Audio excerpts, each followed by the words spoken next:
আসসালামু আলাইকুম ভিউয়ার্স, সবাই কেমন আছেন? আজকে চলে এসেছি মিনি আরও একটা ব্লগ নিয়ে। আজকে আমি আমার পছন্দের কিছু জিনিস আপনাদের সাথে শেয়ার করব। আমি কিন্তু গাছ অনেক বেশি পছন্দ করি আর চেষ্টা করি আমার বাসায় ইনডোর প্ল্যান্ট রাখতে। আমি আমার বাসায় কিছু ইনডোর প্ল্যান্ট রেখেছি যেটা আমার অসম্ভব পছন্দের। আজকে গাছগুলো সব সুন্দর করে সাজিয়েছি, তাই ভাবলাম আপনাদের সবার সাথেও শেয়ার করে ফেলি। আই হোপ আমার আজকের মিনি ব্লগটি আপনাদের সবার কাছে খুব ভালো লাগবে। মন ভালো থাকলে সব কিছুই করতে ভালো লাগে। ছোটোবেলা থেকেই আমার পছন্দের তালিকায় যেই নামটা সবার ফার্স্টে আসে সেটা হচ্ছে ঘর গোছানো। আমি ঘর খুব সুন্দর করে সাজিয়ে গুছিয়ে রাখতে বেশি পছন্দ করি। এজন্যই যত কষ্টই হোক না কেন আর যতই হাতে কাজ থাকুক না কেন, আমি সবসময় চেষ্টা করি আমার বাসাটা খুব সুন্দর করে গুছিয়ে রাখতে। ঘর সবসময় গুছিয়ে রাখতে, সাজিয়ে রাখতে আমি খুব পছন্দ করি। আমার কাছে খুব শান্তি লাগে যখন আমার ঘরটা খুব সুন্দর করে সাজানো গোছানো থাকে। তাই আজকে চেষ্টা করলাম আপনাদের সাথেও আজকে ছোট করে একটু ভিডিও শেয়ার করে ফেলি। চলুন তাহলে ভিডিওটি দেখে নিই। গাছকে আদর করো? এটা তোমার গাছ? বাইরে অনেক বাতাস হচ্ছে, এটা আবার পড়ে যাবে না তো বাবু?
কি করো না?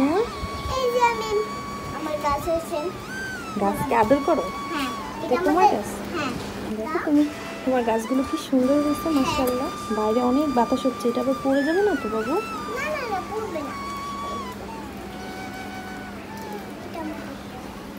তুমি সবগুলো গাছ এখানে এনে রাখছো?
প্রতিটা মানুষের কাছেই তার নিজের বাসা শান্তির একটা জায়গা।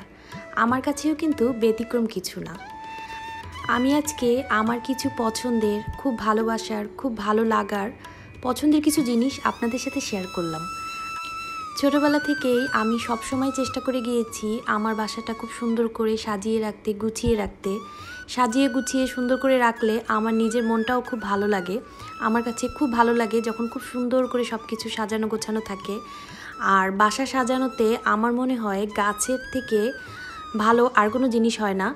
আমার কাছে তো গাছ খুব ভালো লাগে, তাই আমি চেষ্টা করি আমার বাসায় সবসময় গাছ রাখতে। আপনারা সবাই চেষ্টা করবেন ঘর সাজানোতে গাছ রাখতে। গাছ রাখলে কিন্তু ঘরের সৌন্দর্য আরও অনেকটাই বৃদ্ধি পায়। আই হোপ আমার আজকের এই মিনি ব্লগটা আপনাদের সবার কাছে খুব ভালো লেগেছে। ভালো লেগে থাকলে লাইক, কমেন্ট এবং সাবস্ক্রাইব করে আমার ইউটিউব চ্যানেল এবং ফেসবুক পেজের সাথেই থাকবেন। আজকের ভিডিওটি এই পর্যন্তই। আল্লাহ হাফেজ।